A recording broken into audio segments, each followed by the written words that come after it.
Hey everyone, welcome back to Heartway Farms.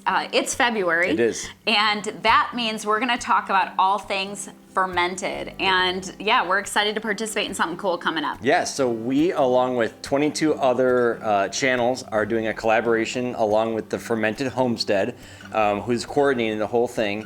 And we are taking part in the Fermented February collaboration, which is all things fermentation and how-tos. So we wanted just to jump on, give you a couple quick pointers and tips to kind of get going for February here. And it's just another way to learn how to put up your products, and along with homesteading and preservation and canning and all the different forms of preserving your foods, you can go ahead and start implementing some fermentation to kind of make yourself a little bit more resilient. And we've been learning this skill and doing this skill and practicing it for a lot of years. Yeah. Back before we ever lived on our homestead here, like years ago. Josh got into kombucha. Yep. Water kefir. We were just talking about Milk this kefir. the other day Yep. with Julianne, Yep. because she's like, I want to start up all these things again. You Yeah. know, because things take priority. Sometimes you have to let things fall by the wayside. And that was something that we kind of, when we renovated a house before this house, we renovated this house, we moved here. It just, some things take the back kombucha seat. had to fall off the kombucha went out. the train, right? But we love kombucha and we buy it, and we have been making homemade yogurt for years and years and years. Yep. Way before I even knew anything about raw milk, I was making homemade yogurt and kefir. You already touched on these things. So this has been, even some of these things you may not think are fermented, you're like, oh yeah, I guess I do that, or I would like to learn how to do that. And that's what's cool about this series and this month, is that there's going to be some great ideas that you can be like, hey, I can do that. I can handle that. And even simple things like sauerkraut and kimchi and all these different things that you can start. What was that word you used? Kimchi? Kimchi. What do you think I said? Sauerkraut and kimchi. You can ferment lots of things. And sourdough, of course. Sourdough, Who doesn't love a loaf of beautiful, crispy sourdough bread? And I would say our go-to things around here right now have been the sourdough. We've got some sauerkraut going on right now. Sourdough everything, Yeah, though. sourdough. We like, literally have sourdough bread or sourdough waffles, pancakes. These things are in our house every day. Yeah. One where yesterday we had sourdough focaccia bread, and it was so good. Julianne just puts it into everything that we're making. So she also fermented oats for breakfast this morning. Yeah.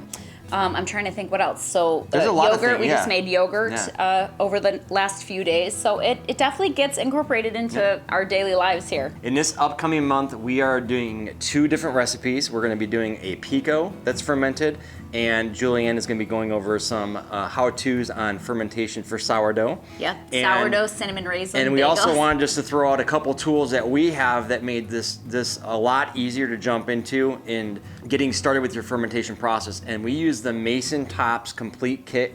It's a great little kit that gives you some weights that start. There's technical terms for all this stuff, but I'm going to keep it really simple. There's weights to put on top of stuff to keep it under the fluid. There's little one-way valves or nipples that only let the air out and not back in. There's the old tamper that pushes things down. So it's an all-in-one kit. We have a link below for that, so you can check that out to maybe get yourself started on fermentation and all things fermented this February, and just kind of build your skill set out as far as, once again, there's pressure canning, there's water bath canning, there's freeze drying and dehydration, but then fermentation is the process of getting that lacto fermentation going, especially with your vegetables, getting that going for a couple 2-3 days in a lot of cases, and then you can take that product and put it in your fridge, and it will last like upwards of 3-4 months. So into the growing season that's coming up here, for some people right around the corner. It's already happening for some of you in February. In Illinois, we are not ready for growing season for yet. sure. So you can start putting up those fresh products and having them to use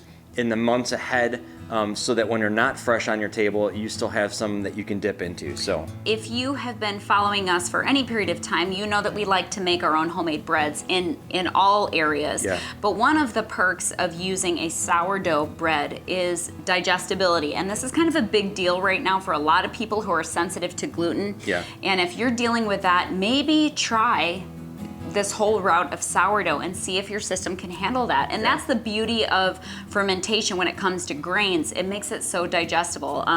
We have a few people who are sensitive to oats if they are not kind of broken down and soaked and, fermented in that way. And so if you are sensitive to those things, this is a way to kind of still enjoy the foods that you love without just saying, I'm kicking them to the curb. I can actually enjoy them if I just let them go through this process a little bit more. Yeah. So part of this collaboration, there's a whole list of people that we'll have in the link below as well. But then also there's free giveaways going on. They have some sponsors going on. They have giveaways going on. So you have to kind of follow the whole process, be involved with the Fermented February collaboration, and check out the links, check out the other channels on there, and just pick up some cool new tips and tricks on how to make your food in a different way.